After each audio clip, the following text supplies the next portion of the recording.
Olá! Nessa aula nós iremos tratar dos minutos residuais. Essa questão dos minutos residuais, primeiramente, foi reconhecida pelo TST, que editou uma súmula, e posteriormente a Lei 10.243, em 2001, introduziu na CLT, no artigo 58, parágrafo 1º, alguns pontos já contidos na súmula, ou seja, trouxe para a lei o entendimento que o TST já vinha adotando.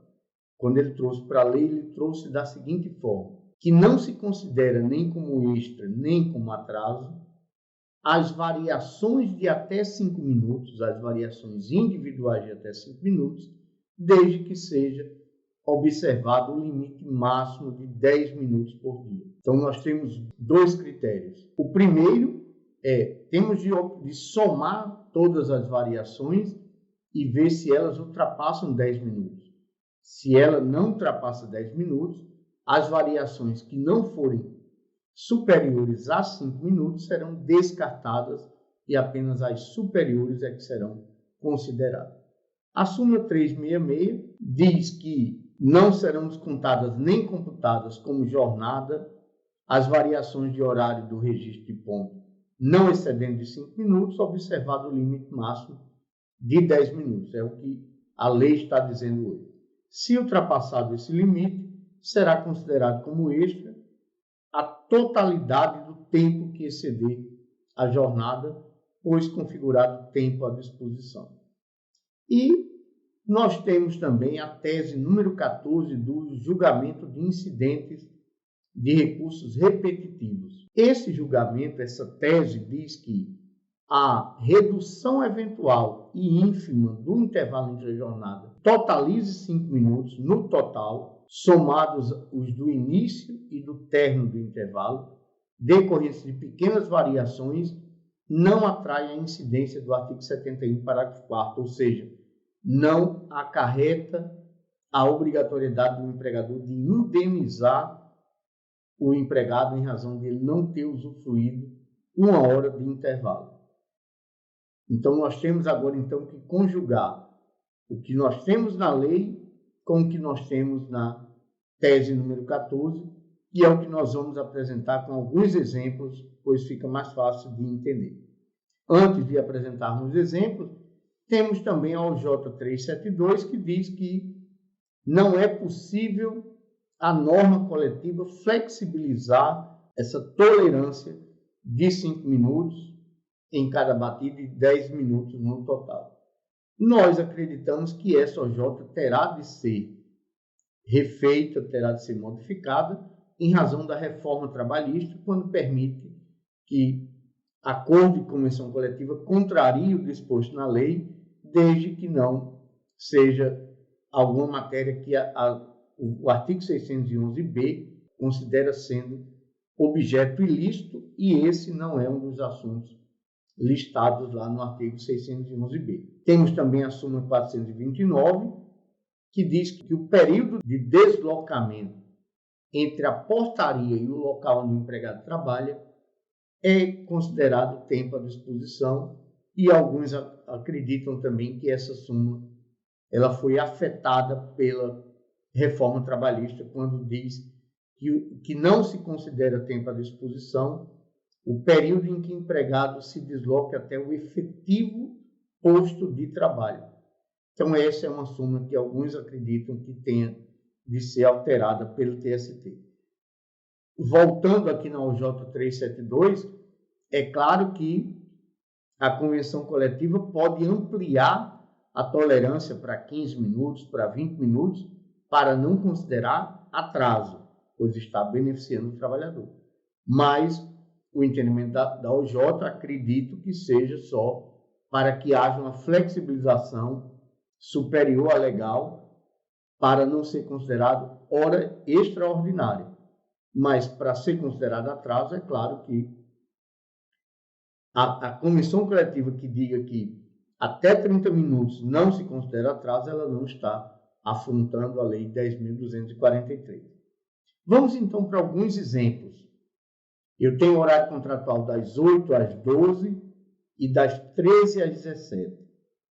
Mas o empregado chegou 2 minutos antes, chegou às 7h58, saiu 3 minutos depois do horário previsto, voltou 3 minutos antes do horário previsto e saiu 2 minutos depois. Então, nós temos uma variação positiva de 2 minutos, outra de 3, outra de 3 e outra de 2. O somatório dessas variações chega a 10 minutos. O somatório não ultrapassou 10 minutos, as variações não superiores a 5 serão desconsideradas e nós podemos dizer, então, que a jornada desse empregado foi de exatamente 8 horas nesse dia. Mas, em consequência disso, ele não tem direito a esses 10 minutos de extra.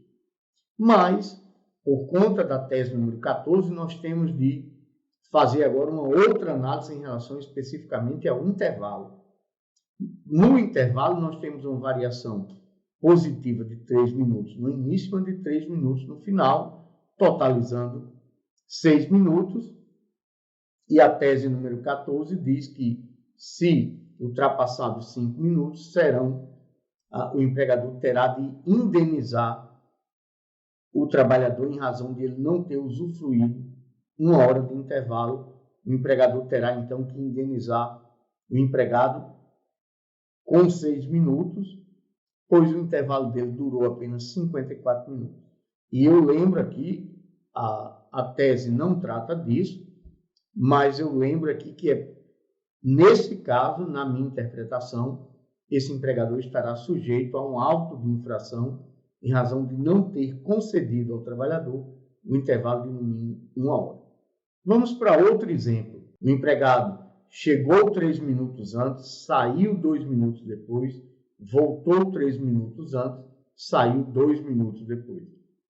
A variação, o somatório das variações é de 10 minutos, então esse empregado terá trabalhado 8 horas, não tem direito a horas extras, e o somatório das variações do intervalo é de 5 minutos. Nesse caso, não tem indenização. Esse empregado efetivamente usufruiu de um intervalo de 55 minutos, mas nesse caso o empregado não tem direito à indenização em razão da tese número 14 e não está sujeito a auto de infração.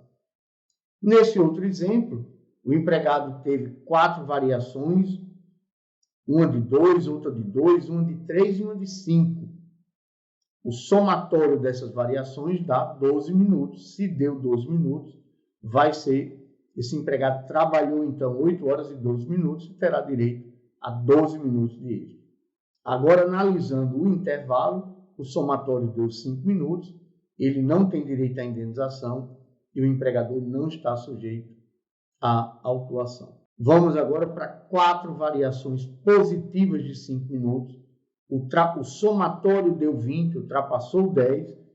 Esse empregado tem direito a 20 minutos de extra. E o somatório das variações do intervalo deu 10 minutos, superior a 5.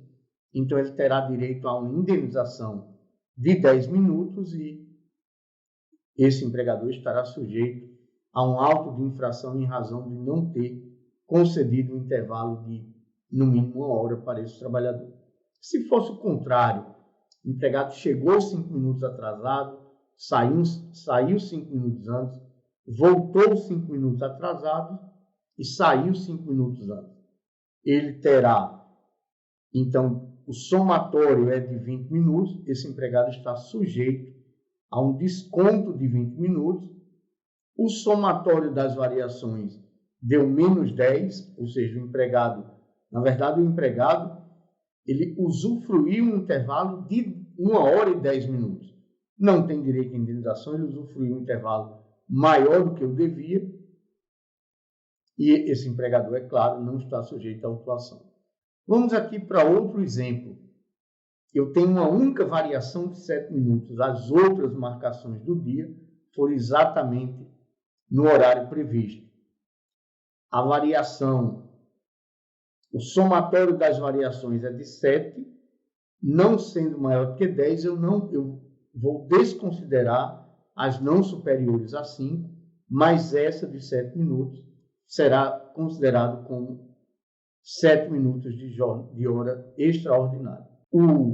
A variação dos intervalos deu 0, esse empregado não tem direito à indenização, pois ele usufruiu o intervalo de exatamente 1 hora. Vamos aqui para um outro exemplo interessante. O empregado chegou 40 minutos atrasado, saiu e voltou no intervalo exatamente no horário previsto e saiu 40 minutos após o seu horário.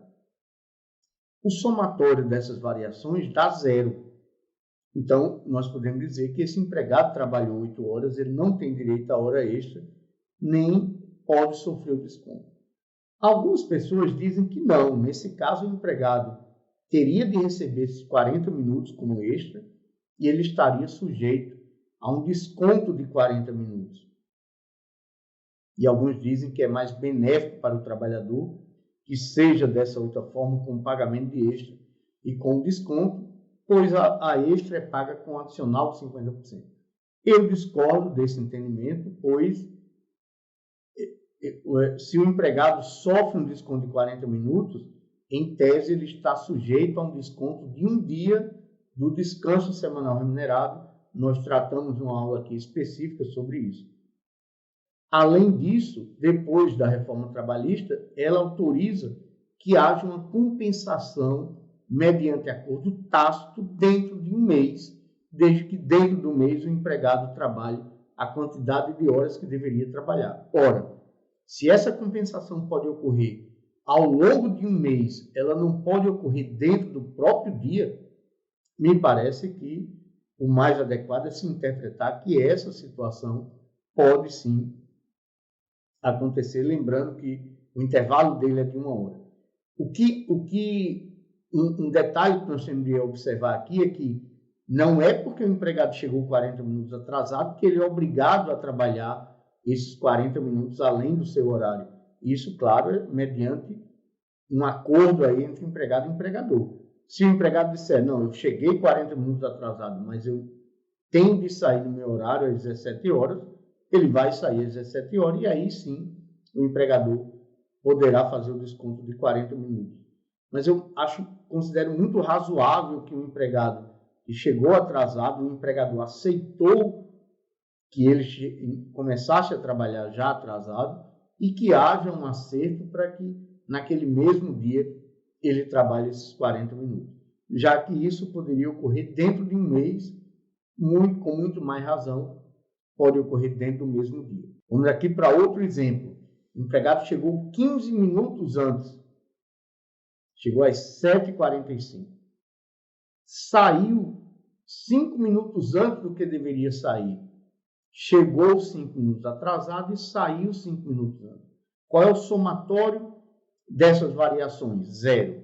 Se o somatório é 0, eu desconsidero as variações não superiores a 5 e esse empregado, então, terá trabalhado 8 horas e 15 minutos e terá direito a 15 minutos de extra. Considerando o intervalo isoladamente agora, nós temos um somatório de menos 10 minutos. Esse empregado, então, não tem direito à indenização, pois, na verdade, ele usufruiu um intervalo de 1 hora e 10 minutos. Nesse outro exemplo, o empregado chegou 15 minutos atrasado e saiu 5 minutos depois do horário, voltou 5 minutos antes do horário e saiu 5 minutos depois do horário. É muito parecido com o exemplo anterior, apenas invertendo aí atraso e trabalho além do horário. O somatório é 10, mas esse empregado estará sujeito a ter um desconto de 15 minutos nesse dia, já que se o somatório não é superior a 10 minutos, eu desconsidero as variações não superiores a 5 e fica só com os 15 minutos. Mas esse empregado terá direito a 10 minutos de indenização, pois o intervalo dele durou apenas 50 minutos e esse empregador estará sujeito a um auto de infração em razão de não ter concedido ao seu empregado o intervalo mínimo de 1 hora. E assim nós concluímos a nossa aula, onde nós tratamos dos minutos residuais. Até a próxima aula.